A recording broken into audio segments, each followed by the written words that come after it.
నమస్తే, welcome to our channel. నేను పద్మిని. ప్రస్తుతంతో పాటు ప్రముఖ ఆధ్యాత్మికవేత్త, ఆస్ట్రోన్యూమరాలజిస్ట్, వేదిక్ వాస్తు స్పెషలిస్ట్, శ్రీ విద్య మరియు హనుమత్ ఉపాసకులు బ్రహ్మశ్రీ డాక్టర్ సిస్లా జయశంకర్ గారు మనతో పాటు ఉన్నారు. మాట్లాడదాం. సార్ నమస్తే. సార్ ఆయుష్మతి భవ. ఓం నమో వెంకటేశాయ. వెంకటేశ్వరుడి గురించే మాట్లాడాల్సినటువంటి ఈ ఈ పరిస్థితి గురించి మాట్లాడటం నిజంగా అగత్యం అనే చెప్పుకోవాలి. ఎందుకంటే అసలు చాలా చాలా కొన్ని కోటాను కోట్ల అనేటువంటి మనుషుల మనోభావాల్ని దెబ్బతీసినటువంటి అంశము.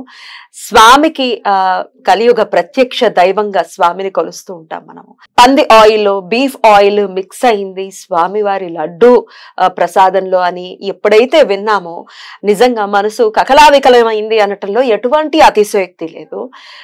అసలు తెలుసు కలియుగ వెంకటేశ్వర స్వామి జోలికి వెళ్తే పంబ రేగిపోతుందన్న విషయం తెలుసు. అయినప్పటికీ ఆ ధైర్యానికి, ఆ సాహసాన్ని అసలు ఏమని మాట్లాడుకోవాలి దాని గురించి. ఈ విషయం గురించి స్పందించిన వాళ్ళంటూ ఎవరూ లేరు. వాట్ ఈజ్ యువర్ ఇది సార్, మీరేమనుకుంటున్నారు దీని గురించి? ఇలాంటి ఒక వార్తని వినాల్సి రావడం కూడా మనం చేసుకున్న పాపంగా భావించవచ్చు. ఎంతో పాపం చేసుకుంటే ఈ కాలంలో ఉన్నామా, ఇలాంటి వార్తలు మనం వింటున్నామా, ఇలాంటి మనుషుల మధ్యలో బతుకుతున్నామా, ఇలాంటి సమాజంలో మనం మనుగడ సాగిస్తున్నామా అని ఒకంత ఆశ్చర్యానికి, ఒకంత భయాందోళనకి గురి చేస్తుంది. అంటే సింపుల్గా చెప్పాలంటే దేవుడు అంటే భయం లేదు. భయం భక్తి లేని సమాజంలో మనుషులు తయారవుతున్నారు. అందుకు కారణం ఏంటంటే అందరూ సమానమే అనే ఉద్దేశంతో టీటీడీలో అన్ని మతాల వాళ్ళని, అన్ని కులాల వాళ్ళని, అర్హులైన వాళ్ళని, కాని వాళ్ళని ఉద్యోగస్తులుగా తీసుకోవడం. వాళ్ళకి దైవభక్తి లేదు. వాళ్ళు ఉద్యోగం చేస్తున్నారు, నెలసరి జీతానికి పనిచేస్తున్నారు తప్ప వాళ్ళకి దైవము భక్తి లేదు, భయము భక్తి. ఇప్పుడు మనం చిన్నప్పుడు మనం గ్రో అయ్యే ప్రాసెస్లో తల్లి, తండ్రి, గురువు అంటే మనకు భయం ఉంటుంది, దెబ్బలు పడతాయని. అంటే అలాంటి భయం కూడా నీకు దేవుడు అంటే, దేవాది దేవుడైన వైకుంఠ నారాయణుడు కలియుగ ప్రత్యక్ష దైవం సాక్షాత్తు వైకుంఠం నుంచి తరలొచ్చి ఇక్కడ ఆయన కొలువై ఉంటే ఆయన సన్నిధిలో మీరు పనిచేస్తూ ఎంతటి భాగ్యవంతులో మీరు తెలుసుకోకుండా ఇలాంటి చర్యకి పాల్పడిన ప్రతి ఒక్కళ్ళు కూడా, ఇది కులాలకి మతాలకి సంబంధం లేదు, దైవానికి మానవ జాతికి సంబంధించిన అంశం. ఇలాంటి అపరాధం జరగటం అనేది పరమ నీచమైన, హేయమైన పని. దీని ఫలితం అనుభవించక తప్పదు. ఎవరైనా సరే వంశాలు అంతరించిపోతాయి. ఎవరిస్తారు శిక్ష అని అనుకోవచ్చు సార్? ప్రజలు ఇస్తారా, లేకపోతే నేచర్ ఇస్తుందా? ఎవరు ప్రజలు ఇవ్వరు, భగవంతుడు ఇవ్వడు, నేచర్ ఇవ్వదు. నువ్వు చేసిన కర్మే నీకు ఇస్తుంది. What you so shall you reap అని ఇంగ్లీష్లో ఒక సామెత. అంటే మనం ఏ విత్తనం నాటితే దాని ఫలితాలు వస్తాయి. కాకపోతే ఏంటంటే ఇక్కడ నువ్వు ఒక విత్తనం నాటితే 10 పళ్ళు వస్తాయి. అది నువ్వు వేప విత్తనం నాటితే వేప పళ్ళు వస్తాయి, మామిడి విత్తనం నాటితే మామిడి పళ్ళు వస్తాయి.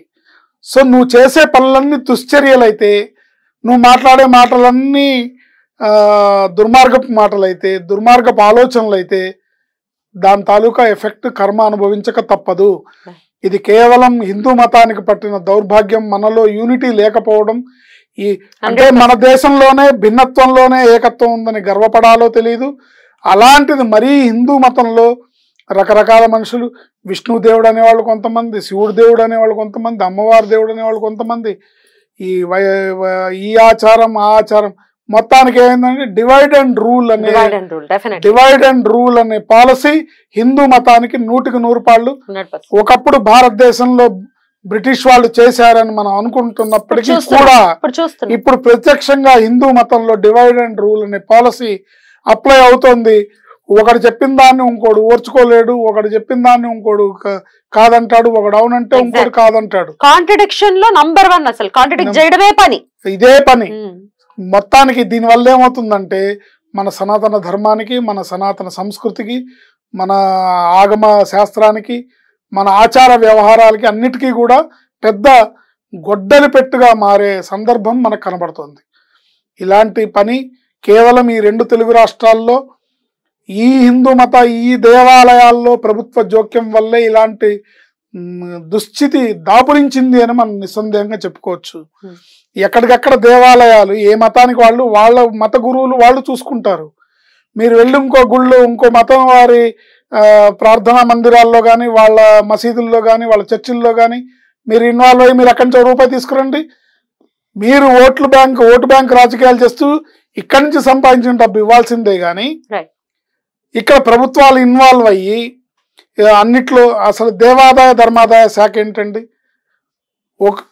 ఒక దాత కొన్ని కోట్ల రూపాయలు సమకూర్చుకొని ఒక గుడి కట్టి ఇవాళ దానికి ఆదాయం పెరుగుతుందంటే భయపడిపోతున్నాడు. ఎక్కడ వచ్చి ఎండోమెంట్స్ వాళ్ళు ఏమిటి దుర్మార్గం? వాడెవడో భక్తితో గుడి కట్టడం ఏమిటి, దాన్ని మీరు లాక్కోవడం ఏంటి, ఇది ఆదాయం గవర్నమెంట్ ఇది మీరు సమాజ సేవకు వాడడం ఏంటి? మీ జేబులోంచి ఏమన్నా ఇచ్చారా ఎప్పుడన్నా? మీ ఆస్తిపాస్తుల్లోంచి ఏమన్నా పంచిస్తున్నారా ఎవరికన్నా? దేవుడి సొమ్ము వాడే హక్కు మీకు ఎవడిచ్చాడు? దేవుడి సొమ్ముని వాడే హక్కు దేవుడి మీద, దేవుడి ఆదాయం మీద, దేవుడి దేవస్థానాల మీద మీ ఆధిపత్యాన్ని మీ మేనేజ్మెంట్ని ఎవరు కోరుకున్నారు? ఇది కేవలం మన చేతగాంతనం వల్ల దాపురించిన దుస్థితిగా భావిస్తున్నాను. ఈ పరిస్థితి మార్పు రావాలంటే మన పీఠాధిపతులు, మన ఆధ్యాత్మికవేత్తలు, పెద్దవాళ్ళు, ఎంతో మంది నిస్వార్థంగా చేసేవాళ్ళు ఉన్నారు. పీఠాధిపతులు ఉన్నారు, శంకరాచార్యులు ఉన్నారు, జిఆర్ స్వాములు ఉన్నారు. అందరూ ఒక తాటి మీదకి వచ్చి హైందత్వాన్ని, సనాతన ధర్మాన్ని బతికించడానికి మీరందరూ ఒక తాటి మీదకి వచ్చి నిలబడి నిస్వార్థంగా భగవంతుడి కైంకర్యం చేయాల్సిన సమయం ఆసన్నమైంది. ఇక ఈ శివకేశవులకి భేదాలు చూస్తూ కూర్చోకుండా ఎంతో కొంత మానవాళికి ఉపయోగపడేటటువంటి, అందున సనాతన ధర్మానికి ఉపయోగపడేటటువంటి పనులు వీళ్ళు కూడా చేయటం మొదలు పెడితే బాగుంటుందేమోననేది ప్రజల యొక్క అభిప్రాయం. నా అభిప్రాయం అయితే కాదు, ప్రజల యొక్క అభిప్రాయం. చేసే వాళ్ళు ప్రతి యుగంలోనూ ఉన్నారండి. మీరు ఆది శంకరాచార్యులు వారి దగ్గర నుంచి తీసుకోండి, రామానుజాచార్యులు వారి దగ్గర నుంచి తీసుకోండి, రాఘవేంద్ర స్వామిని తీసుకోండి, మధ్వాచార్యులు వారిని తీసుకోండి, ఉన్నారు. ప్రతి యుగంలోనూ చేసేవాళ్ళు ఉన్నారు. ఏమవుతుందంటే ఈ కలికాలం కలిమహిమ ఎవరన్నా వాళ్ళ అనుష్ఠానాన్ని, వాళ్ళ తపస్సుని పక్కన పెట్టి కాస్త సమాజమే దేవాలయం అనే ఉద్దేశంతో సమాజానికి ఏదన్నా చేద్దామని పూనుకోపోతే వాళ్ళ మీద కూడా కుట్రలు పన్ని వాళ్ళని జైలుకి పంపించిన సందర్భాలు మనం గతంలో జయేంద్ర సరస్వతి స్వామి వారి మీద మనం చూసాం. సో ఇలాంటి పరిస్థితి ఉంటుంది కనుక వాళ్ళంతా వాళ్ళు వాలంటరీగా గళవిప్పి వాళ్ళు మాట్లాడలేరు. ఎందుకంటే వాళ్ళకి భగవంతుణ్ణి, సనాతన ధర్మాన్ని, హైందవ ధర్మాన్ని, వేదాన్ని, ఉపనిషత్తుల్ని నమ్ముకొని జీవిస్తున్న జీవితాలు అవి.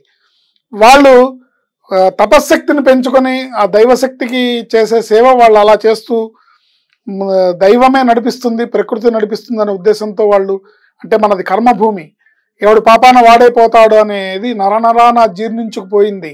దానివల్ల మనం ఇలాంటి పరిస్థితిని, ఇలాంటి దుస్థితిని చూడాల్సిన అగత్యం ఏర్పడుతుంది. కాబట్టి ఇకనైనా ఓ హిందూ మేల్కోవాలి, మేల్కొని అందరూ ఒక తాటి మీదకి రావాలి, అందరూ ఒక మాట మీద ఉండాలి. Right sir. అయితే కంపెనీకి సంబంధించి ఎవరైతే సప్లై చేశారో నెయ్యిని, ఆ కంపెనీకి సంబంధించి జస్ట్ బ్లాక్ లిస్ట్ లో పెట్టారు అంతేనా? ఇంకేమైనా శిక్షలు పడేటటువంటి పరిస్థితి ఉంటుందా? ఈ గవర్నమెంట్ ఎట్లా రియాక్ట్ అవుతుంది? అంటే చంద్రబాబు నాయుడు గారు జనరల్ గా ఆయన నోటి నుంచి వచ్చింది ఒక మాట అని అంటే బోల్డ్ అంత పరిశోధన ఉంటుంది అనేది ప్రజలు నమ్ముతూ ఉంటారు. మరి ఆయనే అనౌన్స్ చేశారు కాబట్టి మరి ఆ సంస్థని కానీ, సప్లై చేసిన వాళ్ళని కానీ, ఆమోదించిన వాళ్ళని కానీ వీళ్ళందరికీ కూడా శిక్ష పడేటటువంటి ఆస్కారం ఉందనుకోవచ్చా? ఇప్పుడు మీరు అన్నట్టుగా ఎవరికో శిక్ష, నెయ్యి సప్లై చేసిన వాళ్లకు లేకపోతే నెయ్యి చేసిన వాళ్లకు అనే దానికంటే ఎవరైతే ఒక నమ్మకంతో పాలక మండలిని ఏర్పాటు చేశారు, ఒక చైర్మన్ ఏర్పాటు చేశారు, ఒక ఎగ్జిక్యూటివ్ ఆఫీసర్ అనే ఐఏఎస్ ఆఫీసర్ని ఏర్పాటు చేశారు, వీళ్ళందరికీ బుద్ధి జ్ఞానం ఉందా? 200 రూపాయలు పెడితే కానీ ఒక నూనె ప్యాకెట్ రాదు. అలాంటిది మీరు స్వచ్ఛమైన దేశవాళీ ఆవు, స్వామివారి ఆయుర్వేద పరిభాషలో కానీ వేదంలో కానీ ఆజ్యము అంటే నెయ్యి అంటే స్వచ్ఛమైన స్వదేశీ గోమాత నుంచి తీసిన నెయ్యి. అంటే గోమాత నుంచి తీసిన నెయ్యి కూడా దాంట్లో కూడా 2 రకాల ప్రాసెస్లు ఉన్నాయి. పాలని మరిగిచ్చి దాన్ని క్రీమ్గా చేసి దాన్ని తయారు చేసే విధానం ఒకటి ఉంటుంది. కానీ పాలని పెరుగు తోడు పెట్టి ఆ పెరుగుని మజ్జిగ చేసి దాని నుంచి తీసే విధానం అది శ్రేష్టమైన విధానం. సో అలాంటి నెయ్యి కావాలి అంటే కనీసం 2500 3000 రూపాయలు లేనిదే కిలో నెయ్యి రాదు. అయితే ఇక్కడ ఖరీదు సంగతి పక్కన పెట్టండి. ఎక్కడ ఎవరు తక్కువకి ఇస్తే అక్కడ మీరు కొనడము, కొటేషన్లు తీసుకొని వ్యాపార సంస్థలాగా.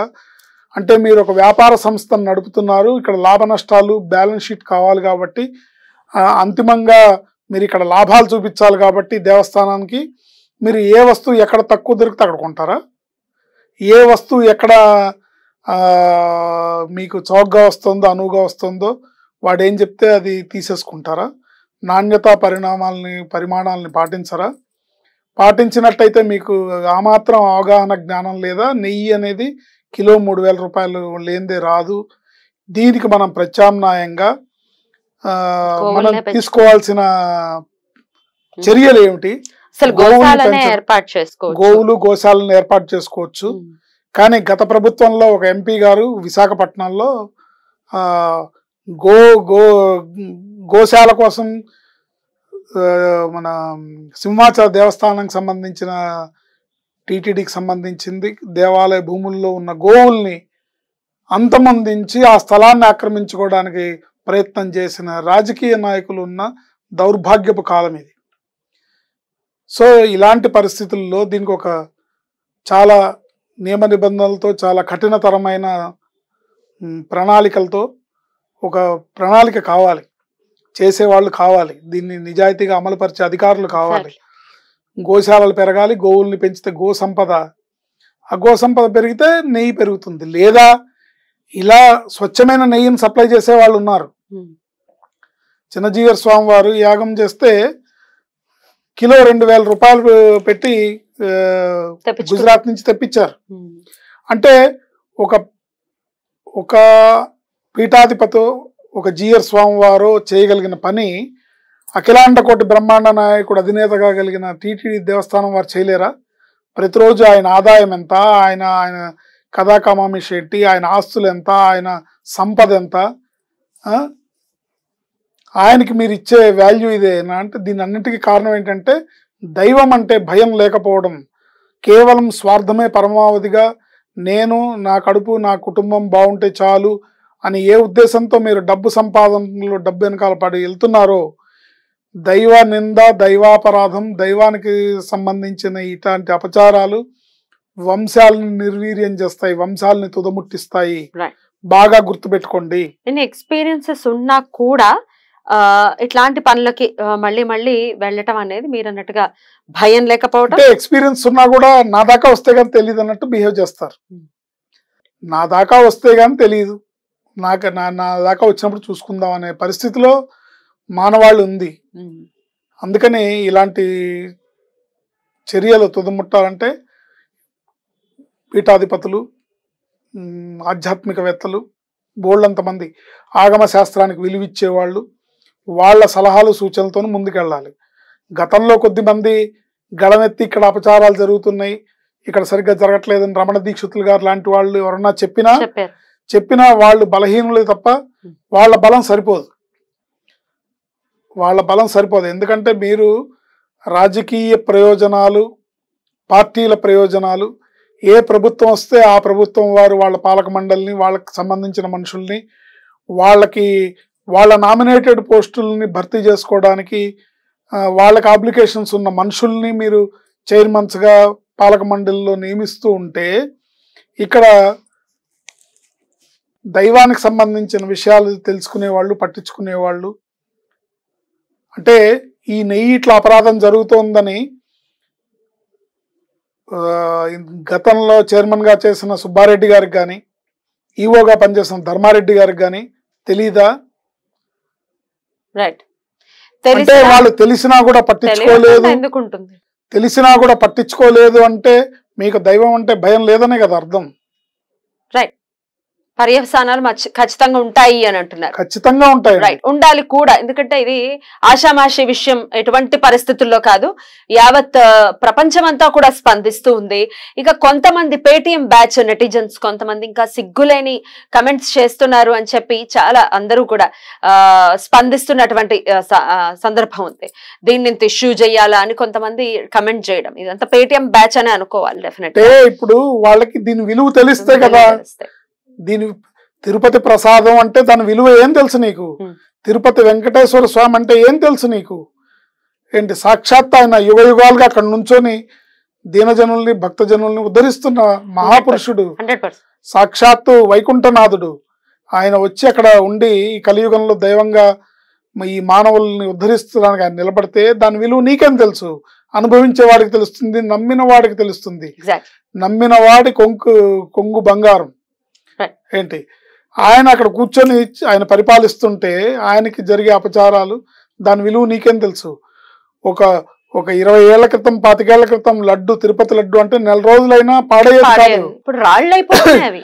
3 రోజులకి 3 రోజులకే రాళ్ళే. 3 రోజులకి కొడితే బుర్ర పగిలిపోతుంది, బొప్పి కట్టేస్తుంది.